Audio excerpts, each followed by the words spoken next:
हमारे चैनल को सब्सक्राइब करें और बेल आइकन दबाएं।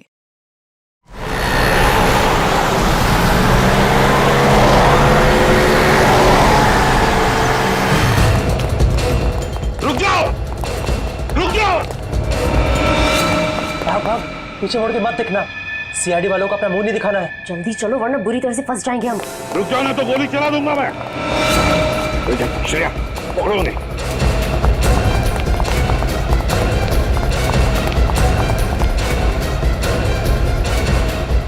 यहाँ क्या है?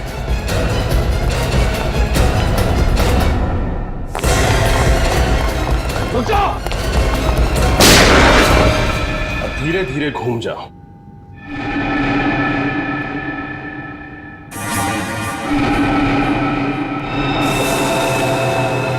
अरे, ये तीनों टेबल पर ऐसे क्यों पड़े हैं? खून?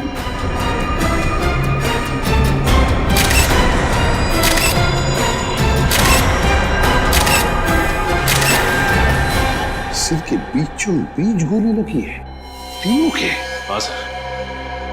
हेलो रजत सर, ये इन तीनों के सिर में गोली मारी गई है। लगता है उन तीनों ने ही खून किया इनका। छोड़ो मत उन्हें, पकड़ो उन्हें। तीन तीन खून कर दिए तुम लोग। क्या सोचा था हमसे बच के निकल जाओगे? खून? लेकिन हमने किसी का खून नहीं किया है। झूठ मत बोलो। कॉन्फ्रेंस रूम में पड़ी 3 लाशें गवाह हैं तुम्हारे जुर्म की। हम सच कह रहे हैं सर, हम यहाँ उनसे मिलने आए थे, उन्हें मारने नहीं। अगर आप लोगों ने किसी को मारा नहीं तो फिर भाग क्यों रहे थे? क्योंकि जिस मकसद से हम यहाँ आए थे वो तभी पूरा होगा अगर आप हमें पकड़े नहीं। जाने दें। कैसा मकसद? ये देखिए सर, ये रहा चेक और इसके ऊपर खून लगा हुआ है। सर वो तीनों तो चेक लेने के लिए आए थे, तो फिर चेक लिए बिना कैसे चले गए? वही तो, आए थे चेक लेने के लिए, लेकिन चेक लेकर ही नहीं गए। और तो और साथ साथ इन तीनों का खून करके चले गए। ये कैसे हो सकता है? पंकज, मिताली को लेकर आओ जल्दी। सर, उन तीनों को पकड़ के रखा है। उन तीनों के नाम है मिंटू हसन, सुखी और मनप्रीत। श्रेया उन्हीं के पास है, लेकिन सर वो बार बार एक ही बात कह रहे हैं कि उन्होंने ये खून नहीं किए। मिंटू हसन, सुखी और मनप्रीत कह रहे खून नहीं किया। रजत, डॉक्टर तारिका को बुलवा लेते हैं और उससे इन तीनों की गन पाउडर टेस्ट करवाते हैं। पता चल जाएगा कितना सच बोल रहे, कितना झूठ। सारे कमरे की अच्छी तरह से तलाशी लेते हैं, कुछ ना कुछ तो जरूर मिलेगा। चेक करो।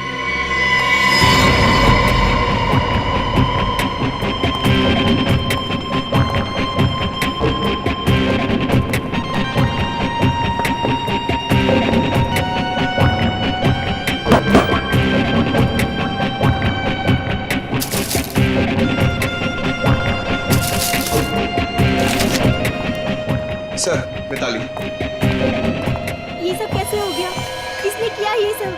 मिताली, बताओ, यहाँ इस कॉन्फ्रेंस रूम में आने के लिए क्या तुम्हारे पूरे स्टाफ को परमिशन लेनी पड़ती है?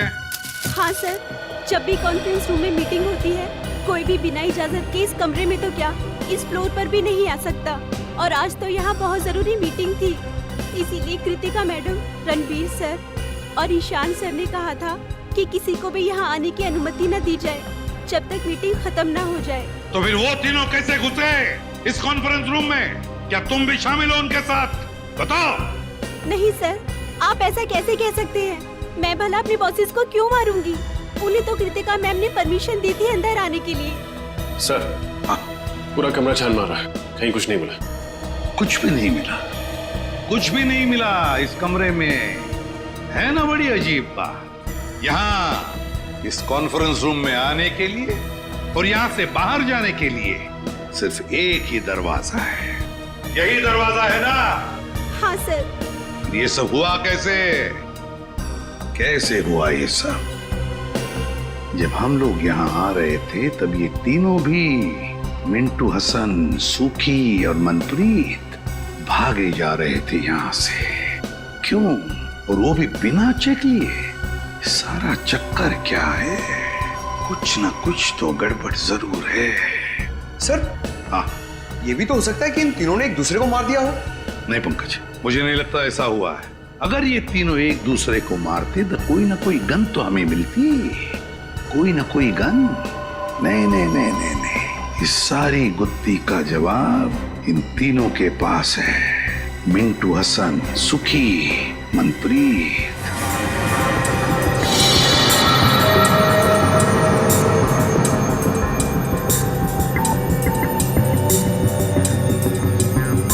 ये लोग सच कह रहे हैं सर, इनमें से किसी ने भी गोली नहीं चलाई।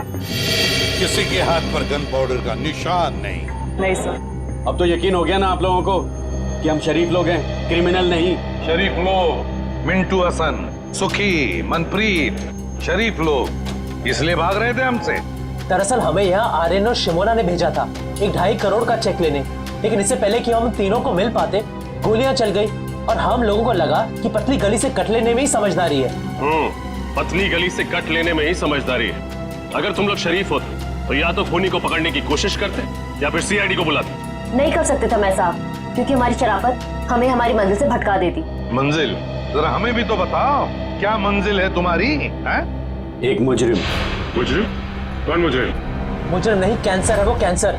एक ऐसा कैंसर जो समाज के जड़ों को खोखला कर देना चाहता है, और उस कैंसर से देश को बचाने के लिए हमें भी मुजरिम बनना पड़ा। पर हम सिर्फ छोटे मोटे जुर्म करते हैं, शरीफों को नुकसान नहीं पहुंचाते। हम तो बस इतना चाहते हैं कि हमारे गुनाहों से प्रभावित होके वो हमें अपनी दुनिया में एंट्री दे दे। इसीलिए भाग रहे थे तुम हमसे? हैं? पकड़े नहीं जाना चाहते थे, क्योंकि अगर पकड़े जाते तो उनके गैंग में घुस नहीं पाते, है ना? जी हाँ, क्योंकि अपने सारे काले धंधे सफेद चादर की आड़ में करता है, और जुर्म के दुनिया की कीचड़ की एक बूंद भी उसके पाप के महल को धाराशाही कर सकती है। इसीलिए हम नहीं चाहते थे कि हम आपके साथ पकड़े जाएं। लेकिन आप लोगों ने पकड़ ही लिया। ये शिमोना और आर्यन, इनका क्या संबंध है इस बात से? वो दोनों उसी के लिए तो काम करते हैं, और हम तो उन्हें बस सीढ़ी की तरह इस्तेमाल कर रहे थे ताकि उन तक पहुंच सके। मतलब शिमोना और आर्यन ने मिलवाया तुम्हें इस रणवीर, ईशान और कृतिका? जी हाँ, कल दोपहर आर्यन और शिमोना की नकली आर्ट एग्जीबिशन में।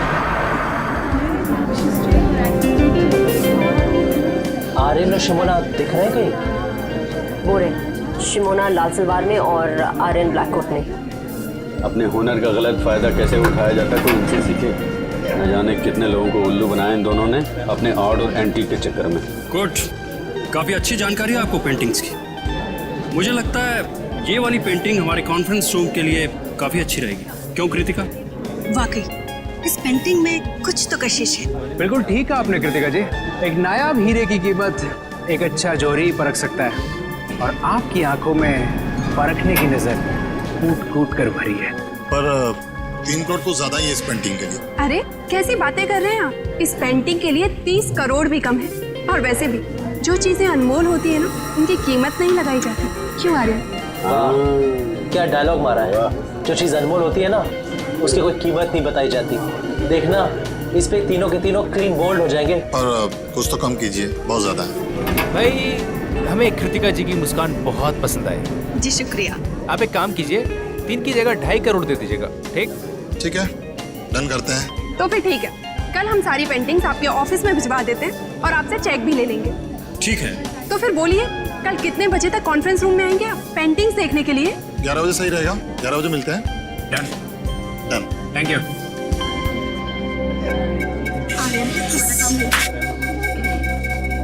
वैसे बहुत अच्छा फ्लर्ट कर रहे थे आप कृतिका जी के साथ। क्यों, तुमको बहुत जलन हो रही है क्या? कहो तो थोड़ा सा फ्लर्ट तुम्हारे साथ भी कर लो। भाई थोड़ी फ्लर्टिंग मेरे साथ भी कर लो मिस्टर आर्यन। आर्यन? नहीं, आर्यन नहीं, मेरा नाम केतन है। और मेरा नाम नटवरलाल। और ये सिमोना नहीं, मोना डार्लिंग। हाँ? लेकिन आप लोगों को ये कैसे पता चला? और हमें ये भी पता है कि कैसे तुम 200-500 रुपए की घटिया पेंटिंग्स को लाखों करोड़ों में बेचकर मासूम लोगों को चूना लगाते हो। Good job. कृतिका जी का दिल टूट जाएगा जब उन्हें पता चलेगा कि ये पेंटिंग नकली है, और वो जब उनकी मुस्कान की तारीफ कर रहे थे वो भी नकली है। समझे?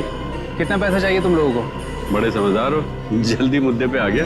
हाँ, एक ठग को दूसरे ठग को समझने में ज्यादा वक्त नहीं लगता। हमें तुम्हारा पैसा नहीं चाहिए, हमें उस आदमी का पता चाहिए जिसके लिए तुम काम कर रहे हो। लेकिन क्यों? आप लोग हमारे बॉस तक क्यों जाना चाहते हैं? ये सोचना तुम्हारा काम नहीं है। अगर तुम चाहते हो कि तुम्हारी 420 की गाड़ी सही सलामत चलती रहे, तो जैसे कह रहे हैं वैसा ही करो। ठीक है, लेकिन आप लोगों को हमें ये गारंटी देनी पड़ेगी कि हम दोनों का धंधा चौपट नहीं होगा। दे सकते हैं? नहीं होगा। बस अब बताओ कैसे पहुंचेंगे उस तक? बहुत सरल, बस आप लोगों को उन्हें यकीन दिलाना पड़ेगा कि आप लोग हमारे लिए काम करते। पर वो कैसे होगा? सिंपल है, कल इस पेंटिंग के 2.5 करोड़ का चेक हम लोग नहीं, आप लोग लेने जाएंगे। शिमोना का इन तीनों से पूछना कि तुम लोग कॉन्फ्रेंस रूम में कितने बजे तक रहने वाले हो, ये बात कुछ हजम नहीं हो रही है। सर हो सकता है इन तीनों का खून आर्यन और शिमोना ने किया हो। उन्हें ऐसा लगा हो कि हमारा भी काम हो गया और ये तीनों भी फंस गए। पंकज, जो तीनों भी आर्यन और शिमोना के कस्टमर्स थे तो वो उन्हें क्यों मारेंगे? नहीं नहीं नहीं नहीं, कुछ और ही चक्कर है। अच्छा एक बात बताओ, तुम लोगों को कुछ याद आता है? कोई ऐसी खास बात जो हमें बताना भूल गए हो तुम? एसीपी सर, एक फोन तो आया था आर्यन को? नहीं रणवीर को, और वो बहुत गुस्से में बात कर रहा था फोन पे। नहीं, क्या बात कर रहा था वो? Excuse me. हेलो, क्या ऐसे कैसे खराब हो गया? उसे जल्दी से ठीक करवाओ। कल सुबह 11 बजे मेरी एक बहुत जरूरी मीटिंग है, उसे पहले ये काम हो जाना चाहिए, समझे?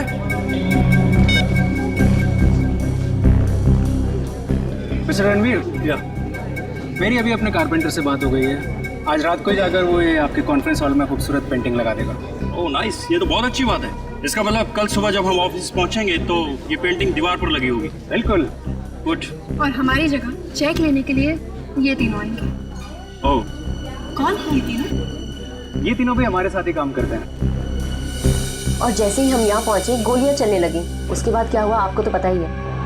कुछ ना कुछ तो गड़बड़ जरूर है, कुछ ना कुछ तो गड़बड़ जरूर है, वरना इस आर्यन ने रात को फोन करके तुरंत पेंटिंग्स क्यों लगवा ली कॉन्फ्रेंस रूम में? कुछ ना कुछ तो गड़बड़ जरूर है। क्या तुम लोगों ने इन दोनों को देखा था बिल्डिंग में? नहीं, वो दोनों तो यहाँ कहीं नजर नहीं आए। कहीं भी दिखाई नहीं दिए। फिर ये खून किया किसने? ये खून किया किसने? किसने किया ये खून? के पता चला गोलियां कैसे चली? हाँ पता तो चला है कुछ, शायद मदद मिल जाए। तो बता दे। उसे कृतिका, ईशान और रणवीर ऐसे ही बैठे थे ना कॉन्फ्रेंस रूम में? बिल्कुल ऐसे ही बैठे थे और तीनों के सिर के बीचों बीच गोली लगी है। और वो गोली एक ही कैलिबर की है बॉस, जो तीनों को लगी है। और तीनों को गोली 55 से 60 डिग्री के एंगल से चली है, ऐसे।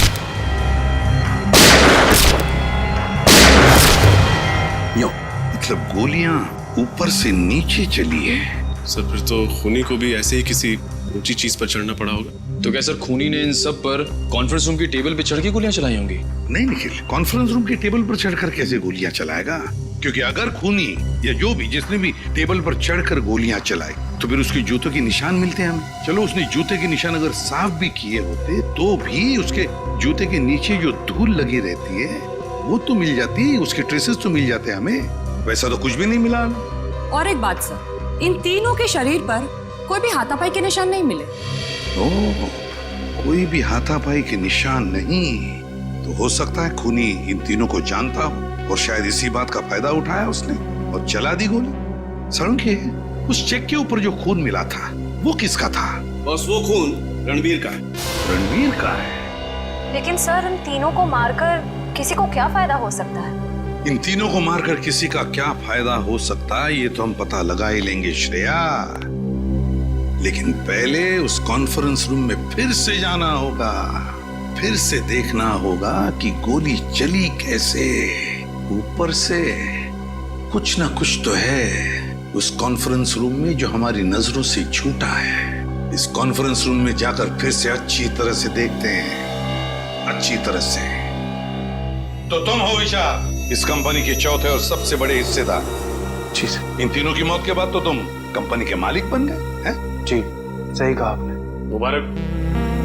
मिठाइयाँ लाए हो? मिठाई? सर मेरे पार्टनरों के साथ इतना बड़ा दुखद हादसा हुआ है और आप मिठाई खाना चाहते हैं? अब करोड़ों रुपए जो मिल गए तुम्हें और फिर कंपनी पूरी की पूरी तुम्हारी हो गई? नहीं सर, ये क्या कह रहे हैं आप? सर पैसा तो हाथ का मैल है, पर इंसान की जिंदगी पैसे से कहीं ज्यादा अनमोल है। इसी हाथ के मैल ने अच्छे अच्छे लोगों की नीयत को गंदा किया है मिस्टर विशाल।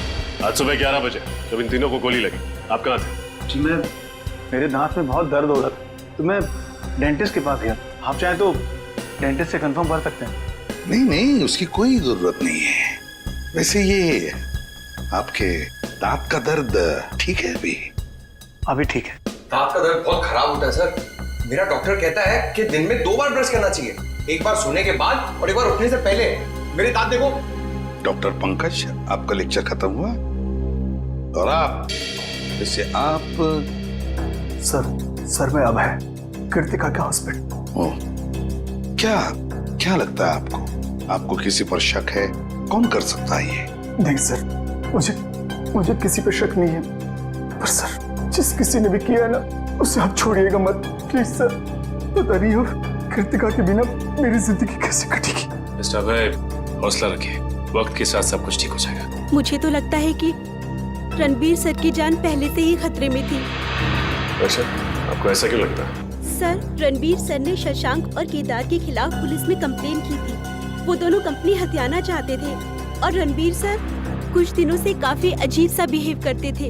ना हंसते थे, ना बोलते थे, हमेशा अकेले रहते थे। जहाँ भी जाते थे ड्राइवर को भी साथ लेकर नहीं जाते थे। जहाँ भी जाते थे अकेले जाते थे, अपने ड्राइवर को भी साथ में नहीं लेके जाता था। सर, सालुंके सर कह रहे थे ना कि गोली 55 से 60 डिग्री के एंगल में चली। गोली कहीं ऊंचाई से चलाई गई। लेकिन सर, इस सारी जगह को देख के तो नहीं लगता कि गोली ऊंचाई से चली। सर, मेरी समझ में एक बात नहीं आ रही है। अगर कोई किसी को गोली मारेगा तो खड़े खड़े सामने ऐसे मारेगा, टेबल पे चढ़ के गोली क्यों मारेगा सर? सर कहीं ऐसा तो नहीं कि गोलियां किसी चीज के अंदर से चली थी? हो सकता है, बिल्कुल हो सकता है श्रेया, बिल्कुल हो सकता है।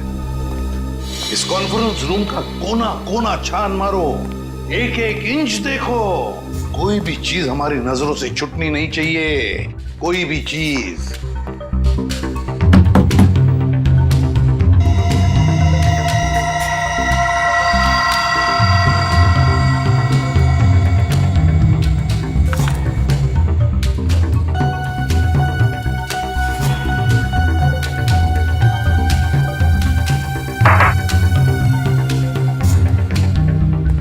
सर, फिर से कुछ नहीं मिला। रजत, एक बात समझ में नहीं आ रही है, इतना बड़ा प्रोजेक्टर का स्क्रीन है, प्रोजेक्टर का रिमोट है, मगर प्रोजेक्टर कहीं दिखाई नहीं दे रहा है। क्योंकि सर प्रोजेक्टर सीलिंग के अंदर लगा हुआ है। प्रोजेक्टर सीलिंग के अंदर लगा हुआ है? अच्छा, तो क्या हम उसे नीचे उतार सकते हैं? जी सर। कैसे? सर वो जो रिमोट में ऊपर वाला बटन है उसको दबाएंगे आप तो ये प्रोजेक्टर नीचे आ जाएगा।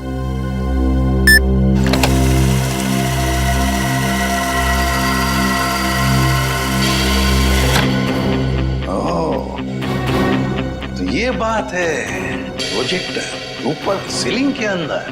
विशाल जी, एक बात बताइए, ये रणवीर, ईशान और कृतिका, ये तीनों भी क्या मीटिंग के वक्त इन्हीं कुर्सियों पर बैठते थे या कहीं पर भी? जी हाँ सर, जब भी हम मीटिंग लेते थे कॉन्फ्रेंस हॉल में, ये तीनों इन्हीं जगहों पर ही बैठते। इन्हीं 3 कुर्सियों पर बैठते थे। रजत, उतारो इस प्रोजेक्टर को नीचे, खोलो।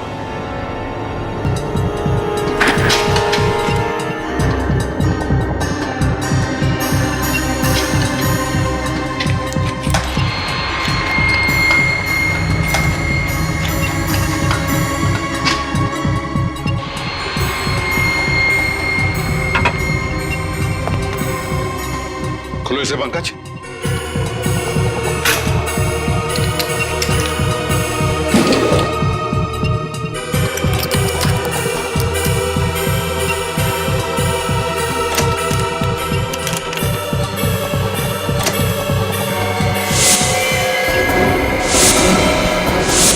वाह रे वाह, इसमें तो गन फिट की गई है, प्रोजेक्टर के अंदर गन लगा के रखी है।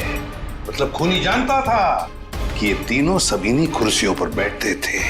जैसे इन कुर्सियों पर बैठे, प्रोजेक्टर के गन में से गोलियां चली और काम खत्म। हाँ सर, ये तीनों बेचारे कहाँ जानते थे कि प्रोजेक्टर के नीचे आते ही गोलियां चलेंगी और तीनों मारे जाएंगे। मगर सर, प्रोजेक्टर में गन फिट की किसने? गन फिट की किसने? सर, मिंटू हसन कह रहे थे ना कि उन्होंने रणवीर को फोन पर किसी से बात करते हुए सुना था और रणवीर कह रहा था कि आज ही ठीक हो जाना चाहिए। उसे जल्दी से ठीक करवाओ। कल सुबह 11 बजे मेरी एक बहुत जरूरी मीटिंग है, उसे पहले ये काम हो जाना चाहिए, समझे? कहीं रणवीर उस प्रोजेक्टर की बात तो नहीं कर रहा था? हाँ, हो सकता है। मिताली, क्या मीटिंग से पहले किसी ने इस प्रोजेक्टर को हाथ लगाया था? कोई रिपेयर करने आया था? सर, कल रात को आर्यन और शिमोना आए थे ये पेंटिंग लगाने के लिए। उसी दौरान एक इंजीनियर भी आया था प्रोजेक्टर ठीक करने के लिए। उस वक्त आप यहाँ थी? नहीं सर, मैं नहीं थी। रात हो गई थी तो मैं घर चली गई थी। मुझे वॉचमैन ने बताया। कौन था ये इंजीनियर? पता नहीं सर, कोई नया इंजीनियर था। वॉचमैन कह रहा था कि पहली बार देखा है। उस इंजीनियर ने अपना नाम, पता, नंबर तो दिया होगा? नहीं सर। कोई नया इंजीनियर जिसका नाम नहीं, पता नहीं, नंबर नहीं। वाह रे वाह, बहुत बड़ी प्लानिंग की इस खूनी ने। पहले इसने प्रोजेक्टर को बिगाड़ दिया, फिर अपने आदमी को बुला लिया इसे रिपेयर करने के लिए, इस नए इंजीनियर को, और उसके जरिए उसने ये गन फिट कर दी इस प्रोजेक्टर में। मगर ये इंजीनियर उसी वक्त आया था जिस वक्त आर्यन और शिमोना ये पेंटिंग लगाने आए थे। ओह, तो इसका मतलब है आर्यन और शिमोना, ये दोनों का कोई ना कोई कनेक्शन जरूर है इन 3 खूनों के साथ। सर, ये आर्यन और शिमोना हर जुर्म से पहले अपनी पहचान बदल लेते हैं। शायद इस वक्त भी अपने नए जुर्म के बारे में सोच रहे हैं। हाँ, तो पता लगा ये आर्यन और शिमोना इस बार अपने चेहरे पर कौन सा नया चेहरा लगाने वाले हैं। शशांक और केदार, पता है इस कागज में क्या है? क्या लिखा है सर? तुम्हारे अतीत का इतिहास। कैसा है? किस तरह आप लोग बड़ा मगरमच्छ बनकर छोटी मछलियों को खा जाना चाहते हैं, इसका इतिहास। अब तक कुल 15 कंपनियों को आप लोग अपनी कंपनी में शामिल कर चुके हैं, या तो पैसे का लालच देकर या फिर धोखाधड़ी से। इसमें गलत क्या है सर? हर बिजनेसमैन का एक सपना होता है कि वो अपना कारोबार फैलाए। हम लोग बस वही कर रहे हैं। मगर गलत ढंग से कर रहे हैं, गलत ढंग से। ये है वो 7 लोग जिन्होंने तुम्हारे खिलाफ कंप्लेंट दर्ज की है पुलिस में। इसमें रणवीर भी है। सर, वो कहते हैं ना, इंसान जैसे जैसे कामयाब होने लगता है उससे जलने वालों की तादाद भी बढ़ने लगती है। ये लोग जलते हैं हमसे सर। झूठ! इसलिए बिना वजह ये लोग हमारी तरक्की में बाधा डालने की कोशिश कर रहे थे। ये लोग झूठ बोल रहे हैं। क्या तुमने इन लोगों को धमकी नहीं दी कि तुम्हारी कंपनी हमें दे दो? हाँ या ना? नहीं सर, हमने इन्हें धमकी नहीं दी थी, सिर्फ प्यार से विनती की। प्यार से विनती की? सीधे सीधे बता दो, क्यों मारा तीनों को? यकीन मानिए मेरा सर, हमने इन्हें नहीं मारा। हाँ सर, हम तो इन्हें जानते भी नहीं है। जानते भी नहीं? ठीक है, निकल, तो दिखाओ इन्हें फोटो। गौर से देखो, पहचानते हो इन्हें? नहीं सर, हम इन्हें नहीं पहचानते। ये शिमोना है और ये आर्यन, आपकी तरह 420। आर्यन और शिमोना? हम ये नाम पहली बार सुन रहे हैं सर। हाँ सर। सर, मुझे लगता है ये दोनों सच कह रहे हैं। उन तीनों के खून में इनका हाथ नहीं है। श्रेया, इतनी जल्दी ये कहना ठीक नहीं है। और अगर मान भी लिया कि इन दोनों ने खून नहीं किया, तो फिर खून किया किसने? ये खून किसी ऐसे आदमी ने किया जो अंदर वाला है, अंदर वाला, और जो जानता था कि ये रणवीर, ईशान और कृतिका वहां उस कॉन्फ्रेंस रूम में 11 बजे आने वाले थे। सर, जिस क्लाइंट के साथ मीटिंग थी, हो सकता है वही हो इस सब के पीछे। हम मगर विशाल और मिताली, इन दोनों ने तो हमें उसके बारे में कुछ नहीं बताया। सर, हो सकता है उन दोनों को पता ही ना कि ये मीटिंग आखिर थी किसके साथ। हो सकता है। सर, अक्सर जो बातें साथ वालों को पता नहीं होती हैं, वो बातें उनके ड्राइवर्स को पता होती हैं। तो ठीक है, ड्राइवर से पूछताछ करो।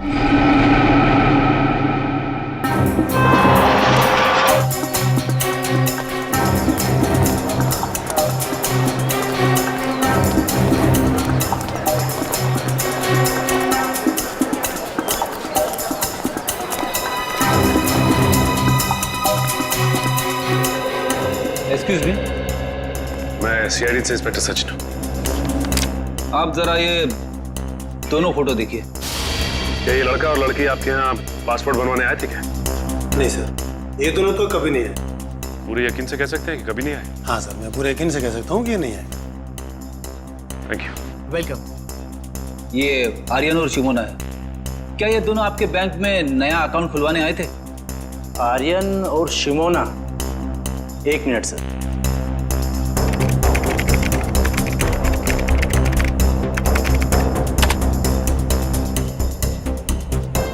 नहीं सर, इन्होंने हमारे यहाँ कोई अकाउंट नहीं खुलवाया है। कोई बात नहीं, ये मेरा कार्ड है, अगर ये दोनों आपके बैंक में आए तो मुझे फौरन इन्फॉर्म कर दीजिए। Okay sir. Okay, thanks.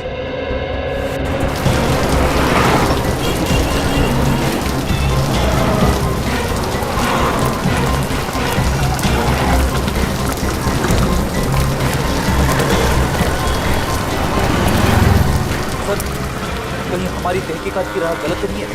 शायद इस बार आर्यन और शिमोना ने कोई नया अकाउंट खुलवाया ना हो। नहीं छोड़िए, ऐसा नहीं हो सकता। आर्यन और शिमोना का जुर्म गणित की गिनती की तरह है। जिस तरह से 3 से पहले 2 का आना तय है, इसी तरह शिमोना और आर्यन का बैंक अकाउंट खुलवाना तय है। एक काम करते हैं, आगे के बैंक चेक करते हैं।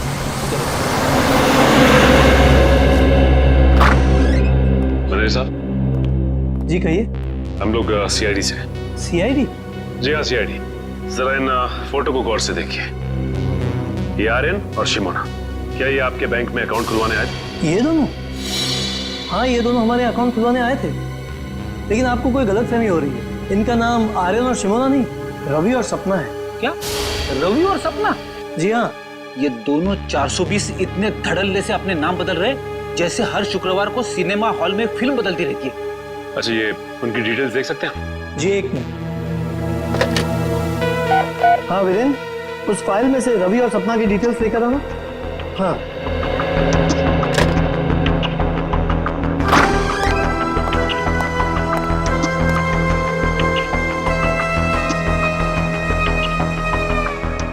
ये रहे इनकी डिटेल्स।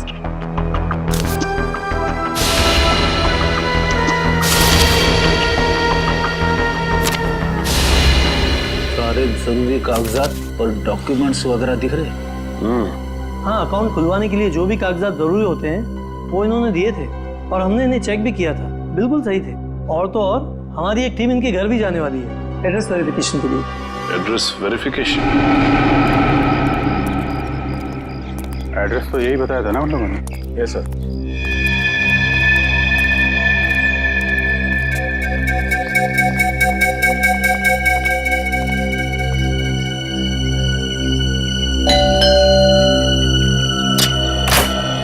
मिस्टर रवि जी बोलिए। हम लोग ASDC बैंक से आए हैं आपके घर का वेरिफिकेशन करने। आपने नया खाता खोलने के लिए एप्लीकेशन दिया है ना? हाँ, आइए। हाँ आइए।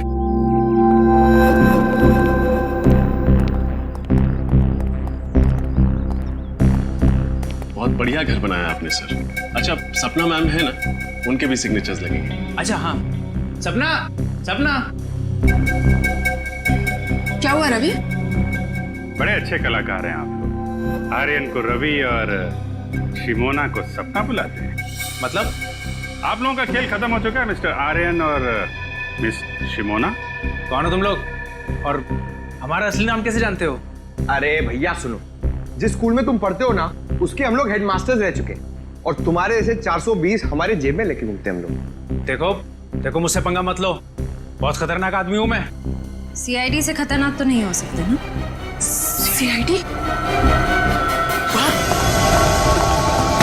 अरे कहाँ जा रहे हो?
है ये सब?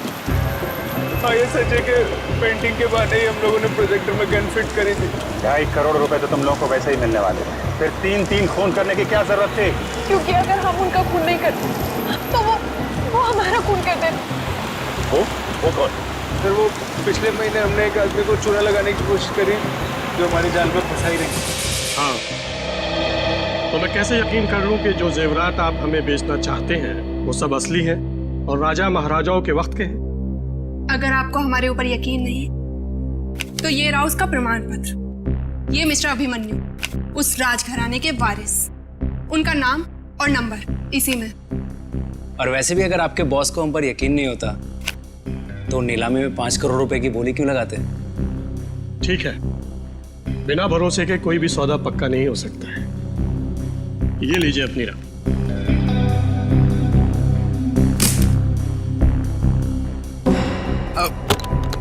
Thank you. शुक्रिया। Thank you. हेलो, क्या? अरे पकड़ो इन्हें! अरे सब नकली है! अरे जेवरात नकली है, पकड़ो!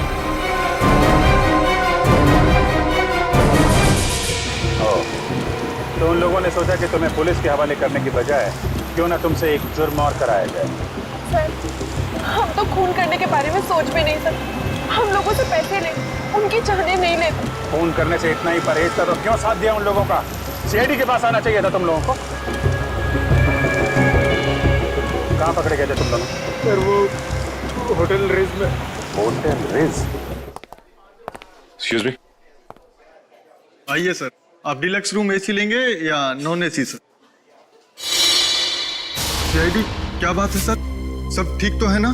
ठीक तो कुछ भी नहीं है। इन तीनों को जानते हो? नहीं तो सर। नहीं पहचानते? मैं नहीं पहचानता सर। बुला अपने मैनेजर को। अरे वो रहे मैनेजर साहब, जल्दी आइए, सीआईडी वाले आए हैं। क्या हुआ सर? इन फोटोज को जरा ध्यान से देखिए। ये रणवीर, ये आर्यन और ये शिमोन। जरा डिटेल चेक करके बताइए, क्या ये आपके होटल में आए थे? ठीक है सर। नहीं सर, ये नाम के लोग तो हमारे होटल में कभी नहीं आए। शायद नाम बदल कर रह रहे हो। सर, नाम बदल के आए होंगे तो पता नहीं, लेकिन पहले इन्हें इस होटल में आते हुए कभी नहीं देखा सर, जहाँ तक मेरा ख्याल है। जहाँ तक आपका ख्याल है? हेलो, हाँ जरा अंदर आना था।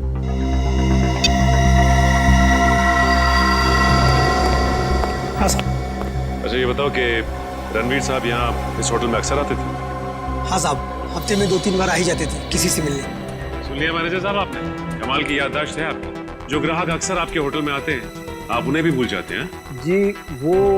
क्या हुआ, आपकी जुबान क्यों लड़खड़ाने लगी? हाँ सर, जबान नहीं सर। क्या छिपा रहे हैं आप हमसे? हाँ सर, कुछ भी नहीं छुपा रहा हूँ मैं। हेलो, हाँ सर। क्या? ओह, तो ये बात है। हाँ सर, मैं होटल रिट्स में ही हूँ। मैं खाली होकर आपको फोन करता हूँ। Okay okay. क्या हुआ? शिमोना और आर्यन ने अपना गुनाह कबूल कर लिया है। 10 दिन पहले इसी होटल में एक ज्वेलरी एग्जीबिशन हुआ था, जिसमें फिर से उन लोगों ने एक बार किसी को बेवकूफ बनाने की कोशिश की, लेकिन नाकामयाब रहे। अब क्या कहना है आपका मैनेजर साहब? हाँ, हम लोगों को माफ कर दो सर। किसी ने हम लोगों को पैसे दिए थे ताकि आप लोगों के सामने मुंह ना खोले। अब मुंह खोलने का समय आ गया है। अब ये बताओ कि ये पैसे तुम्हें किसने दिए थे और रणवीर इस होटल में किससे मिलने आता था? सर वो।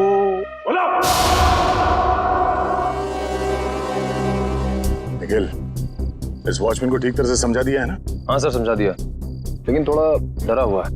सर, ये जो कोई भी है जो आर्यन और शिमोना को फंसा रहा है, बहुत चालाक है। वो खुद तो कभी सामने नहीं आया, उसने अपना सारा काम अपने स्टाफ के जरिए करवाया। आशय, पर अब इस चेहरे का मुखौटा ज्यादा देर तक नहीं रहेगा। बहुत जल्द हम इसके जुर्म के खेल का पर्दाफाश कर देंगे। सर, नाम लिया और मुजरिम आ गया।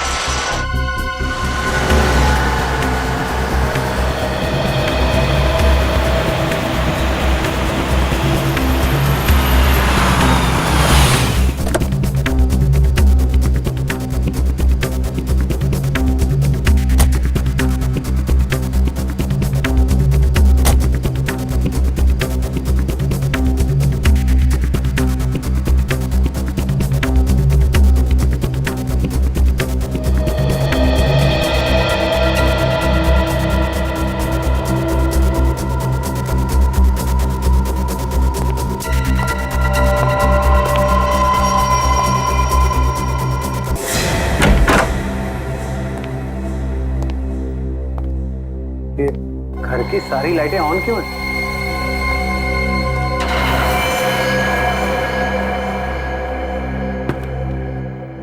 कौन है? कौन है वहां पर? नीचे आओ। अरे क्या हाल है विशाल भाई, कैसे हो? दांत का दर्द कैसा है? मैंने कहा था ना आपको 2 बार ब्रश करना, सोने के बाद, उठने से पहले। तुम यहाँ क्या कर रहे हो? क्या आप मुझे देख के खुश नहीं है? तो जरा पलट के इस तरफ देखो, शायद हमें देख के कुछ खुशी मिल जाए आपको। सर आप लोग यहाँ पर मेरे घर में, क्या खूनी का पता चल गया सर? हाँ पता चल गया, तो हमने सोचा कि खुद चल के अपने हाथों से उसका जबड़ा हिला दे। जबड़ा हिला दे? सर तो उसके लिए तो आपको खूनी के घर में होना चाहिए, फिर भला आप यहाँ मेरे घर में क्या कर रहे हैं? अपना एक गाल जरा यहाँ लाना। अरे सर आपको मुझ पर शक है? शक नहीं, पूरा यकीन है। सर कहाँ जा रहे हो विशाल बाबू? अपनी कंपनी का शेयर छोड़ चल। मेरे मिट्ठू, अब एक अच्छे तोते की तरह चुपचाप सच बताना शुरू करते हैं, समझा?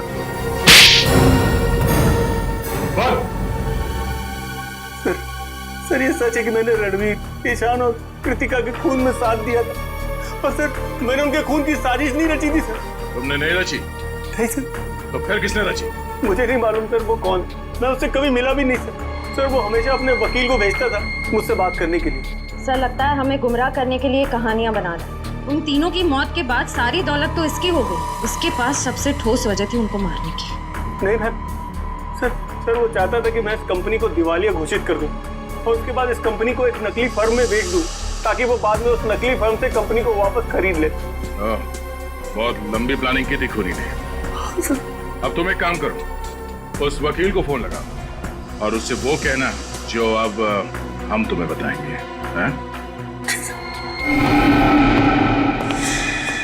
विशाल, आखिर कौन सी ऐसी जरूरी बात थी जो तुम इस अनजान जगह पे कर रहे हो? अगर तुम चाहते तो ये बात ऑफिस में भी हो सकती थी। सुरेश जी बात बहुत जरूरी थी, इसलिए मुझे आपको यहाँ बुलाना पड़ा। कौन सी जरूरी बात थी? सुरेश जी, रणवीर ने ये कंपनी हमें बेचने से पहले किसी और को बेच दी है।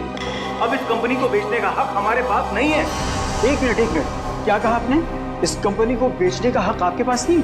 हाँ मैं सच कह रहा हूँ, रणवीर ने बाकी सारे पार्टनरों के साथ गद्दारी की और इस बात की भनक तक नहीं लगने दी किसी को। अच्छा ये बताओ, इस कंपनी के नए मालिक का नाम क्या है? हम हैं। वकील साहब को हमारा प्यार भरा नमस्कार।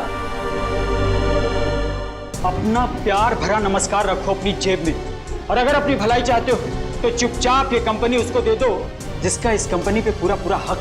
सुखी जी, हम तो इतने प्यार से बात कर रहे हैं इनसे और ये हमें धमकी दे रहे हैं। वो क्या है ना मनप्रीत, ये लातों के भूत है, बातों से नहीं मानेंगे। ठीक कहा, बिल्कुल ठीक। इसीलिए आज मैं तुम दोनों को ऊपर भेजने का इंतजाम करके रहा। किसी को पता भी नहीं चलेगा कि ये कंपनी कभी किसी और के नाम पे हुई थी। सर मैं अब है कृतिका का हस्बैंड। ऐसे कैसे भूल दोगे? क्या समझ रखा है हमें? घर नीचे रखो, पहले सीआईडी को तो आने दो। सीआईडी आए पहले मैं तुम्हें मार देता हूँ। कहानी तो तुम्हारी खत्म होगी फांसी के फंदे पर। कहाँ भाग रहे हो अभय बाबू? अभी तो तुम्हें अपने जुर्म कबूल करना बाकी है।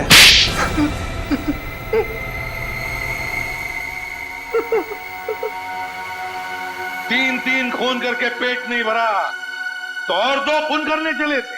हा? और खून करूंगा मैं, और करूंगा। जो भी मेरे और मेरी कंपनी के बीच में आएगा वो सबको मरना पड़ेगा। गद्दारी की थी मेरी पत्नी कृतिका ने मेरे साथ। कैसी गद्दारी?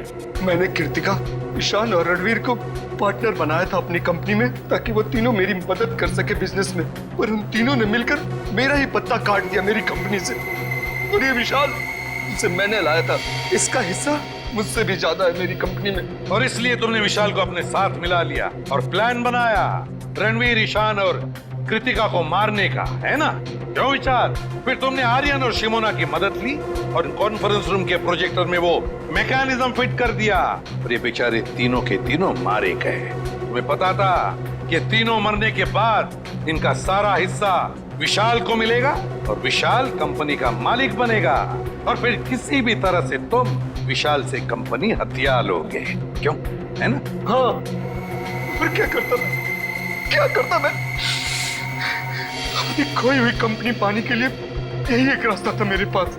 पर अफसोस अभय जी, तुम्हारा ये रास्ता फांसी के फंदे पर जाके खत्म होता है। फांसी के फंदे पर। और विशाल तुम भी नहीं बच सकते, क्योंकि मुजरिम का साथ देने वाला भी उतना ही बड़ा मुजरिम होता है। ले जाओ इनको। चलो सर मुझे माफ कर दीजिए सर। सर मुझे माफ कर दीजिए सर। चलो सर मेरे कुछ नहीं है सर, मुझे माफ कर दीजिए। केस तो सॉल्व हो गया। हाँ रजत, ये केस तो सॉल्व हो गया, मगर वो तीनों कहाँ हैं? मिंटू, हसन, सुखी, मनप्रीत, उन तीनों ने भी बहुत मदद की हमारे इस केस में। पता नहीं कहाँ है सर, उनकी कोई खबर ही नहीं। अच्छे बच्चे बता रहे थे मंजिल के बहुत करीब पहुंचने वाले हैं। 26 तारीख बजाते रहो। अच्छे बच्चे तो 26 तारीख को बजाते रहो। मिंटू, हसन, सुखी और मनप्रीत बजाते रहो। For more updates, subscribe to our channel, click the show links and enjoy watching the videos.